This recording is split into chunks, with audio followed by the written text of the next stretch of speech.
আপনারা জানেন মায়ের মুসলমানদের উপর নির্যাতন চালাচ্ছেন, আজকে বিশ্বের মুসলমানদের উপর নির্যাতন চালাচ্ছে ইহুদিরা।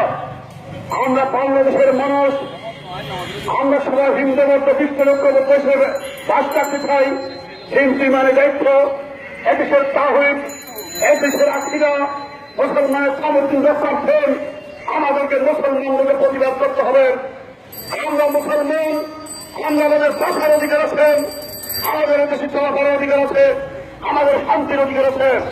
কিন্তু অংশ হচ্ছেন আমরা যাকে শান্তির পুরস্কারকে বলতে হয়েছিলাম, সেই লোকের মান, সেই ইহুদি আজকে মুসলমানদের প্রতি নির্যাতন চলেছে।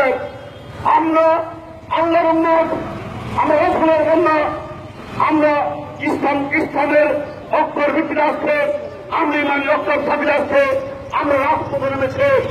আমরা বাংলাদেশ সরকারকে বলে দিচ্ছি, যারা মায়ের মন থেকে বাংলাদেশ এসছে তাদেরকে শরণার্থী হিসেবে সম্মান দিতে হবে, তাদের অন্য বস্ত্র বাসস্থান তাদেরকে তাদের অধিকার দিতে হবে। তাই মানবতার পরিবে আজকে আমরা সবাই ওদের পাশে দাঁড়াই। আমরা মুসলমান, এক মুসলমান ভাইয়ের পাশে দাঁড়ানো ইমানি দায়িত্ব। তাই আজকে যারা এই মানববন্ধন করছেন, আপনাদের প্রতি আমাদের শ্রদ্ধা রইল, আপনাদের প্রতি আপনার আবেদন।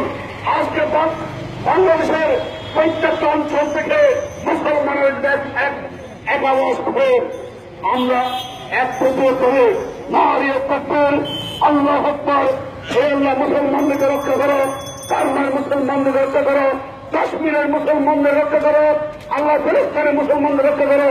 আমরা সবাই বিভেদ নই, আমরা কোথায় মুসলমানদের জীবন জীবিকার জন্য আমরা পাশে দাঁড়াবো। এর সাহায্য করেছে আমার পক্ষ বিজেপি খুদা হবে। অনেক ধন্যবাদ, সবাইকে ধন্যবাদ।